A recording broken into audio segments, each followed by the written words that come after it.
बेटा एक technical error के कारण जो पहले वाले 20 मिनट की वीडियो थी वो थोड़ी कट हो गई है, तो हम उसी से स्टार्ट करेंगे। आप दोनों लिंक देख पाएंगे, साथ साथ में दोनों लिंक को अपलोड कर दूंगा ताकि आप दोनों लिंक देख के ब्रायोफाइटा को पूरा कर सकें। तो बेटा गैमेटोफाइट में हमारे पास दो चीजें हैं, एंथ्रीडियम आर्चिगोनियम हैप्लॉइड है। एंथीरोजोइड्स और एग सेल मिलकर क्या बना रहे हैं बेटा? जाइगोट बना रहे हैं। जाइगोट से डिवीजन कैसा हुआ? माइटोसिस हुआ बेटा। जाइगोट में कैसा डिवीजन होगा बेटा? माइटोसिस होगा। और इसी माइटोसिस से जाइगोट के अंदर क्या बनेगा बेटा? स्पोरोफाइट बनेगा। स्पोरोफाइट। स्पोरोफाइट भी कैसा है? 2n है, डिप्लॉइड है। स्पोरोफाइट से बेटा, स्पोरोफाइट के अंदर, स्पोरोफाइट तो पूरा एक टिश्यू है, स्पोरोफाइट एक टिश्यू है, तो इस स्पोरोफाइट में कुछ सेल होंगे बेटा जिन्हें हम कहेंगे spore mother cell. This is important. Spore mother cell ये कैसी है बेटा? ये डिप्लॉइड है। ये जाएंगी मियोसिस में। किसमें जाएंगे बेटा? ये मियोसिस में जाएंगे। इसका मतलब स्पोर मदर सेल जो हमारे पास स्पोरोफाइट के अंदर मौजूद थी वो डिप्लॉइड थी बेटा, और ये जो स्पोर मदर सेल है ये किसमें जाएंगी? मियोसिस में जाएंगी। और मियोसिस में जाने के बाद ये बेटा क्या बनाएंगी? स्पोर बनाएंगी। तो स्पोर मदर सेल से क्या बना? स्पोर बना। स्पोर हमारा कैसा है? हैप्लॉइड है। कैसा है बेटा? हैप्लॉइड है। और यही स्पोर, अब ध्यान से समझेंगे, यही जो स्पोर है ऑन जर्मिनेशन, जर्मिनेट करके, यही स्पोर जर्मिनेट करके, क्या करके बेटा? जर्मिनेट करके। अब यहां पर जो जर्मिनेशन है वो भी दो प्रकार का है। यही स्पोर अगर डायरेक्टली जर्मिनेट करता है, यहां पे मैं लिख रहा हूं डायरेक्टली, स्पोर डायरेक्ट जर्मिनेट कर कर क्या बना देगा? गैमेटोफाइट बना देगा। तो डायरेक्टली जर्मिनेट हम पढ़ेंगे किसके अंदर? लीवरवर्ट्स के अंदर। किसके अंदर पढ़ेंगे बेटा? लीवरवर्ट्स के अंदर हम डायरेक्ट जर्मिनेशन पढ़ेंगे। लेकिन कुछ केसेस में क्या होता है कि स्पोर जर्मिनेट करके सीधा गैमेटोफाइट नहीं बनाता, वो कुछ दूसरी स्ट्रक्चर बनाता है। जैसे कि वो एक स्ट्रक्चर बनाता है, मैं नाम लिख रहा हूं यहां पर, प्रोटोनीमा।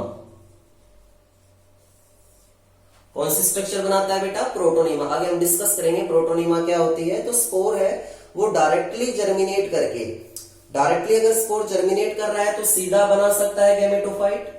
स्पोर से सीधा क्या बन गया? गैमेटोफाइट बन गया।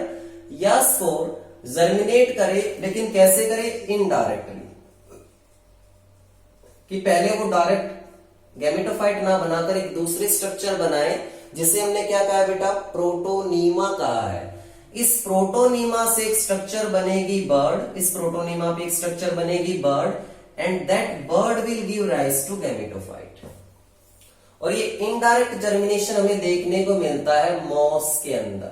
तो हमने दो ही तो एग्जांपल पढ़ने, एक लीवरवर्ट और एक मॉस। यहां पर हमारा एक काम आधा आसान सा हो गया। क्या हो गया बेटा? अगर मैं इस स्ट्रक्चर को पूरा देखूं तो मुझे केवल यहां तक केवल इतने से हिस्से में मुझे डिप्लॉइड फेज नजर आ रही है, केवल इतने से हिस्से में मुझे डिप्लॉइड फेज नजर आती है। बाकी सारी जो फेज है वो हैप्लॉइड है।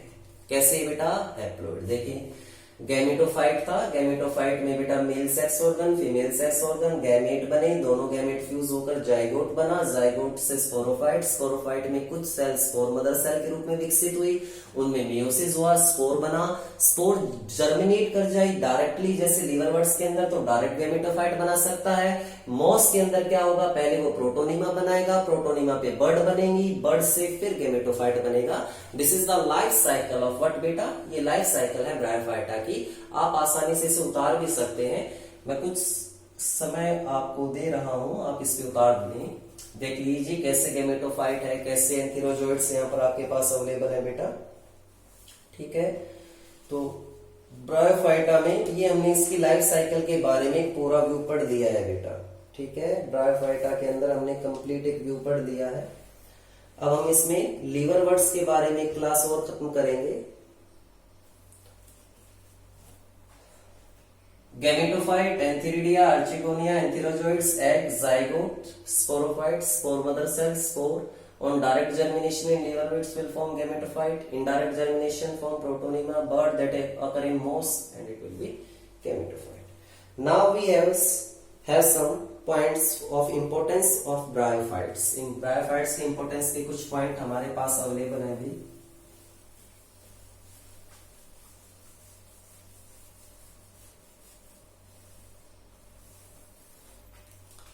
देखिए ध्यान से, ब्रायोफाइट्स में क्या हमारे पास कुछ एडवांटेज अवेलेबल है बेटा। ध्यान से अगर हम देखें तो हमारे पास ब्रायोफाइट्स के अंदर एक ब्रायोफाइट आता है स्फैग्नम।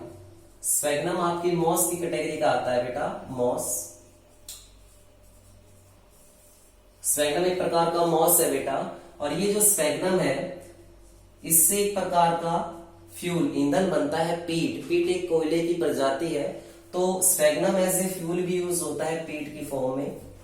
ठीक है। ब्रायोफाइट्स जो है बेटा, अगर हम बात करें तो ब्रायोफाइट्स जो हमारे हैं वो वाटर को होल्ड कर सकते हैं।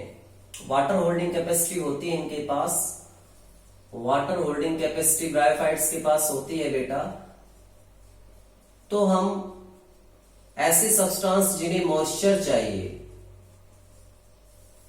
ऐसे पदार्थ जिन्हें मॉइस्चर चाहिए बेटा, तो उन पदार्थों को यदि हमें किसी लंबी दूरी तक भेजना है, काफी दिनों का समय लगेगा, तो हम ब्रायोफाइट्स की पैकिंग में उन्हें आसानी से भेज सकते हैं। ट्रांसशिपमेंट उनका कर सकते हैं। किनका कर सकते हैं बेटा? ब्रायोफाइट्स की सहायता से हम उन पदार्थों का ट्रांसशिपमेंट कर सकते हैं जिन मटेरियल को मॉइस्चर चाहिए। क्या चाहिए बेटा? मॉइस्चर चाहिए। एक इंपॉर्टेंट पॉइंट आपको और बताना चाहूंगा कि हम एक प्रोसेस पढ़ते हैं सक्सेशन। सक्सेशन में क्या होता है कि पहले हमारे पास एक भाग होता है, चाहे वो चट्टान का हो चाहे धरती का हो, जिसपे कुछ पैदा नहीं होता, उस पे सबसे पहले लाइकन और मोस आते हैं। देखो मैंने मोस नाम लिखा है। लाइकन और मोस इस हिस्से को इस तरीके से बनाते हैं, यहाँ पर एसिड सीक्रेट करेंगे, मिट्टी का निर्माण करेंगे, या यहाँ पर छोटे छोटे एक प्रकार से एक कवरिंग बनाएंगे। मतलब ये एक प्रकार से उस हिस्से को, जो बंजर हिस्सा था, उसे धीरे धीरे कॉलोनाइज करेंगे। तो लाइकन के साथ मिलकर मॉस एक बैरन एरिया में, बैरन होता है जहां पर कुछ पैदा नहीं हो रहा था, उसे धीरे धीरे एक फर्टाइल लैंड में या एक प्रकार से उसे विकसित करने में मदद करते हैं। कौन करते हैं बेटा? मॉस करते हैं। तो सक्सेशन में मॉस का बड़ा इंपॉर्टेंट रोल है।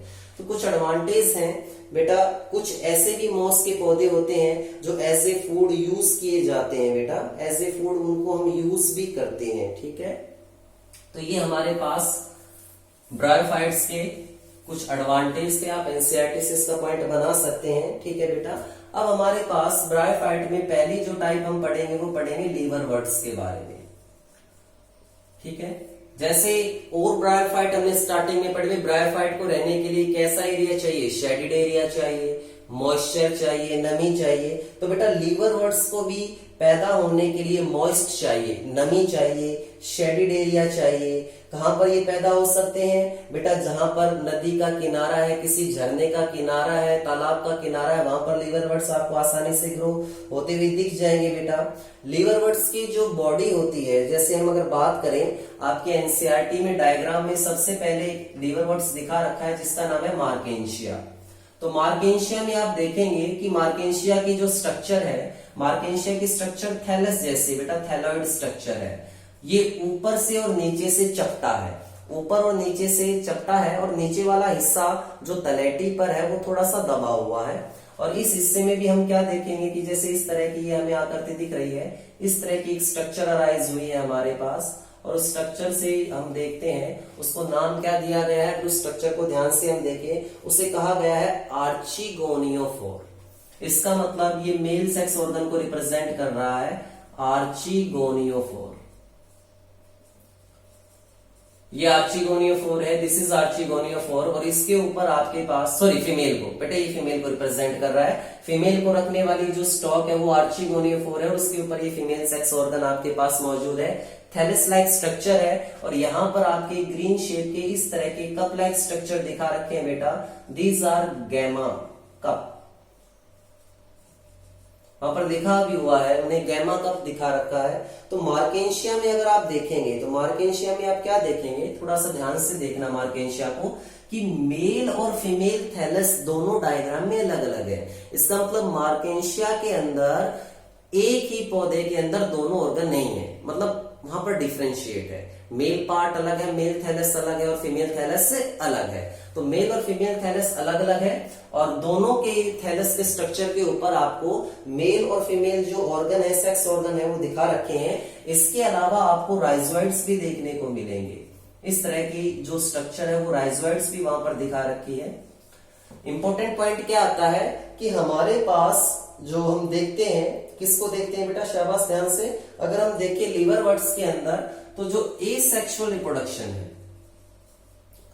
एसेक्सुअल रिप्रोडक्शन, तो एसेक्सुअल रिप्रोडक्शन लीवर वर्ड्स के अंदर फ्रेगमेंटेशन की सहायता से होता है। अब फ्रेगमेंटेशन बताने की जरूरत नहीं कि वो टुकड़ों में टूटा और एक नया जर्मिनेट कर जाए। फ्रेगमेंटेशन की सहायता से क्या होता है, एसेक्सुअल रिप्रोडक्शन होता है बेटा।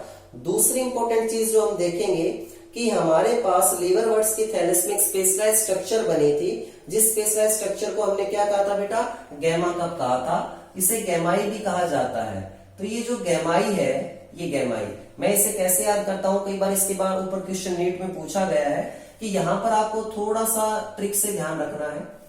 यहां पर जी फॉर ग्रीन है बेटा, ये ग्रीन होते हैं और मल्टी सेलुलर होते हैं। तो कई बार पूछा गया है कि गैमाई कैसी स्ट्रक्चर है। Gemmae are green and multicellular structure, green and multicellular structure है बेटा। ये एक प्रकार की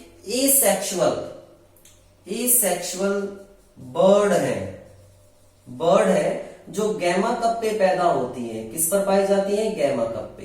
तो गैमा कप पे गैमाई पाई जाती है और जो गैमाई है वो आपकी ग्रीन और मल्टी सेलुलर स्ट्रक्चर होती है, एक प्रकार की एसेक्सुअल बर्ड है। और ये गैमाई जब पेरेंट से, यहां से ये जो मैंने गैमाई आपको दिखाई है, ये गैमाई जब इससे अलग हो जाएगी तो ये जर्मिनेट करके पूरा एक पौधा बना सकती है, कंप्लीट प्लांट बना सकती है। कौन बेटा बना सकती है, गैमाई बना सकती है। गैमाई किसके पास मौजूद है, गैमा कप के पास मौजूद है। ठीक है बेटा। अगली चीज हम बात यहां पर करेंगे, डिस्कस करेंगे कि जी सेक्सुअल रिप्रोडक्शन किस तरीके से। तो सेक्सुअल रिप्रोडक्शन की अगर हम बात करें, सेक्सुअल रिप्रोडक्शन की, तो सेक्सुअल रिप्रोडक्शन वही पॉइंट दोहराएगा बेटा। सेक्सुअल रिप्रोडक्शन में मेल और फीमेल सेक्स ऑर्गन होंगे। जो सेक्स ऑर्गन है वो एक पौधे पर भी हो सकते हैं या अलग अलग पौधे पर भी हो सकते हैं। वो मेल और फीमेल गैमेट बनाएंगे, मेल और फीमेल गैमेट बनाएंगे। मेल गैमेट पानी की सहायता से फीमेल गैमेट तक पहुंचेगा और ये तरीका कहलाता है जूडियोगैमी। जूडियोगैमी का, जू का मतलब यहाँ पर मूवमेंट से है, यहाँ पर वाटर की सहायता से जो गैमेट है वो मूव करके कहां पर जाएंगे, फीमेल के पास जा रहा है। कौन जा रहा है, मेल गैमेट। तो बिना वाटर के तो बेटा फर्टिलाइजेशन संभव ही नहीं है। और बेटा अगर हम बात करें यहाँ पर आपके पास अगर स्ट्रक्चर की बात करें, किसके स्ट्रक्चर की, स्पोरोफाइट की। भाई ये सेक्सुअल रिप्रोडक्शन हो जाएगा। सेक्सुअल रिप्रोडक्शन जूडियोगैमी की सहायता से होगा, जाइगोट बनेगा। तो जाइगोट के बाद जो स्ट्रक्चर बनेगी वो बनेगी स्पोरोफाइट। और स्पोरोफाइट में आपको अगर हम बात करें तो आकृति में, स्ट्रक्चर में आपको फुट देखने को मिलेगा, आपको सीटा देखने को मिलेगा, आपको कैप्सूल देखने को मिलेगा। जैसे आपके मॉस के अंदर भी दिखा रखा है, इस तरीके की एक स्ट्रक्चर आपकी कैप्सूल है। कैप्सूल के साथ ये बेटा दिखा रहे हैं, कैप्सूल दिखा रखा है आपको। ठीक है बेटा। यहाँ पर आप देख सकते हो सीटा है, मतलब अगर आप फ्यूनेरिया के अंदर देखें जो आपका एक मॉस है, तो मॉस के अंदर आपको स्पोरोफाइट और गैमेटोफाइट दोनों ही स्ट्रक्चर एक ही पौधे के अंदर दिखा रखी है। आप कैप्सूल देख सकते हो, आप सीटा देख सकते हो। सीटा की जो स्ट्रक्चर है वो सीटा की स्ट्रक्चर जब आप नीचे की तरफ देखोगे तो फिर लीव्स भी अराइज हो रही है। ठीक है बेटा। और नीचे अगर हम और जाते हैं, उस नीचे वाली स्ट्रक्चर पर और देखते हैं, तो यहां से हमारे पास फिर रूट जैसी राइजोइड स्ट्रक्चर देखने को हमें मिलती है। तो फुट, सीटा, कैप्सूल, यहां पर आपको स्पोरोफिटिक और गैमेटोफिटिक दोनों स्ट्रक्चर देखने को मिलेगी। तो ये हमारे पास लीवर वर्ड्स के अंदर था। लीवर वर्ड्स में आपको मेन चीज गैमा का ध्यान रखना है, सेक्सुअल रिप्रोडक्शन कैसे हो रही है। ठीक है बेटा। अगली चीज जो हमें बात करनी है क्या, कि ये जो कैप्सूल है ये किसका कैप्सूल है, ये स्पोरोफाइट का कैप्सूल है। स्पोरोफाइट का कैप्सूल है और ये जो कैप्सूल है ये बनाता है स्पोर, और स्पोर जर्मिनेट करके क्या बनाएगा, गैमेटोफाइट बनाएगा। क्या बनाएगा बेटा, गैमेटोफाइट। गैमेटोफाइट डायरेक्टली बनेगा क्योंकि लीवर वर्ड्स पढ़ रहे हैं। क्या पढ़ रहे हैं बेटा, लीवर वर्ड्स पढ़ रहे हैं। तो यहां पर आपने देखा है नॉर्मली कि लीवर वर्ड्स के अंदर हमने किस किस चीज को देखा है। तो ये स्ट्रक्चर आपको अच्छी तरीके से करनी है। अगला जो हमारे पास मेन पॉइंट क्या आता है वो ध्यान से देखेंगे बेटा। अगली जो क्लास हमारे पास आती है वो क्लास आती है मॉस की। किसकी आती है बेटा? मॉसेस की। मॉसेस में कुछ चीजें डिफरेंट क्या है कि यहां पर स्पोरोफाइट जर्मिनेट डायरेक्टली करके, यहां पर जैसे अगर हम बात करें स्पोरोफाइट है वो स्पोर बनाता है और स्पोर जर्मिनेट करके यहां पर डायरेक्टली गैमेटोफाइट नहीं बनाता, जर्मिनेट करके वो एक स्ट्रक्चर बनाता है जिसका नाम है प्रोटोनीमा। क्या नाम है बेटा? प्रोटोनीमा। इसका मतलब इनडायरेक्ट जर्मिनेशन यहां पर देखने को मिलेगा। मतलब हम ये कह सकते हैं कि स्पोर कैसा है? हैप्लॉइड। तो गैमेटोफाइट में भी हमें कुछ स्टेज देखने को मिलेगी। तो हैप्लॉइड स्पोर जर्मिनेट करके पहले बनाएगा प्रोटोनीमा।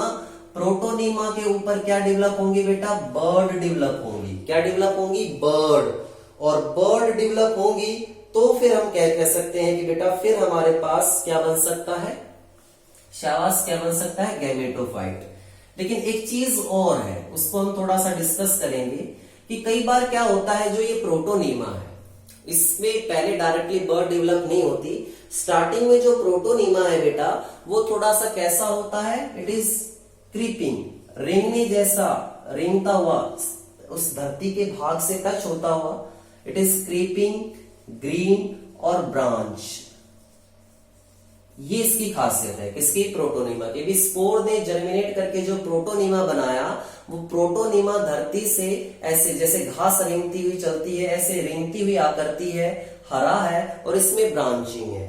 हरा है और इसमें क्या है बेटा? ब्रांचिंग है। और इसके साथ साथ अगर हम बात करें फिर ये विकसित होता है एक दूसरी स्टेज में, और वो स्टेज जो है वो फिलामेंटस और लीफी स्टेज हम कह सकते हैं कि पहले ये विकसित होगा फिलामेंटस में, फिर लीफी स्टेज में। और ये जो लीफी स्टेज है इसे सेकेंडरी प्रोटोनीमा कहा गया है।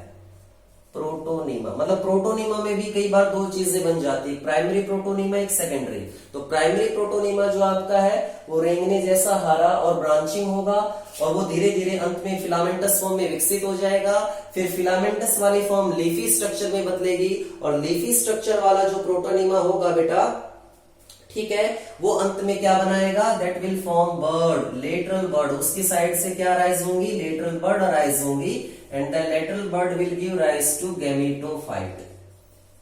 और उस बर्ड से फिर गैमेटोफाइट विकसित होगा। तो यहाँ पर प्रोटोनीमा में जो है वो दो टाइप देखने को मिली है। पहली स्टेज जो प्रोटोनीमा की है वो स्पोर से डायरेक्ट बनी है, वो क्रीपिंग है, वो ग्रीन है, वो ब्रांच है और वो फिलामेंटस स्टेज है। उसके बाद जो सेकंड स्टेज है वो लीफी स्टेज है, जो डेवलप होती है किससे बेटा? सेकेंडरी प्रोटोनीमा से। ठीक है, सेकेंडरी प्रोटोनीमा में विकसित होकर लीफी स्टेज बनती है और उसी लीफी स्टेज में फिर लेटरल बर्ड बनती है और लेटरल बर्ड से क्या बनता है? गैमेटोफाइट बनता है। ठीक है बेटा। अगली चीज, ये जो आपके पास ये लीफी स्टेज जो होगी इसमें आपको राइजोइड्स भी देखने को मिलेंगे और राइजोइड्स जो यहाँ पर देखने को मिलेंगे इस लीफी स्टेज के अंदर, वो राइजोइड्स आपके मल्टी सेलुलर और ब्रांच होंगे। मल्टी सेलुलर और ब्रांच राइजोइड्स ये आपको सेकेंडरी प्रोटोनीमा में देखने को मिलेंगे। ठीक है बेटा, सेकेंडरी प्रोटोनीमा में आपको देखने को मिलेंगे multi cellular and branch rhizoids. ठीक है बेटा। अगर हम बात करें वेजिटेटिव रिप्रोडक्शन की कि भाई वेजिटेटिव तरीके से कैसे रिप्रोड्यूस करते हैं, तो मॉस के अंदर वेजिटेटिव रिप्रोडक्शन में दो टाइप है, फ्रेगमेंटेशन सेम है, दूसरा बडिंग। बडिंग ये आप देख रहे हो, ये बड बन रही है। तो बडिंग से, बडिंग भी किसमें? सेकेंडरी प्रोटोनीमा में। बडिंग से आपका नया पौधा विकसित होगा। सेक्सुअल रिप्रोडक्शन की बात करें सेम है बेटा, जाइगोट बनेगा। जाइगोट आपका क्या बनाएगा? स्पोरोफाइट बनाएगा। स्पोरोफाइट में फुट सीटा कैप्सूल आपको देखने को मिलेंगे। ठीक है बेटा। और स्पोरोफाइट जो होता है किसका? मॉस का जो स्पोरोफाइट होता है वो लीवरवर्ट्स की तुलना में उसका साइज बड़ा होता है, इलोबरेट होता है। ये स्ट्रक्चर आपको आसानी से देखने को मिलेगी। और जो स्पोरोफाइट है उसमें जो कैप्सूल होगा उस कैप्सूल के पास स्पोर होंगे। कैप्सूल के पास क्या होंगे बेटा? स्पोर। और स्पोर जो बनते हैं वो मियोसिस से बनते हैं। किससे बनते हैं बेटा? मियोसिस से, क्योंकि स्पोरोफाइट डिप्लॉयड होता है, उसमें स्पोर बनेंगे, यहां पर फिर मियोसिस होगी। अब आपको मॉस के एग्जाम्पल करने हैं। मॉस में एग्जाम्पल आप कर सकते हैं फ्यूनेरिया का, स्फेगनम का, पॉलीट्राइकम का। ये आपके पास कुछ एग्जाम्पल करने के तरीके हैं। तो यहां से बेटा आपका ब्रायोफाइट कंप्लीट होता है। एनसीईआरटी की सहायता से पढ़ें, इसको डिस्कस करें, खुद करके देखें। अगर किसी तरह का कोई डाउट आपको आता है तो मुझसे संपर्क कर सकते हैं। एनसीईआरटी की सहायता से ही नोट्स बनाएं।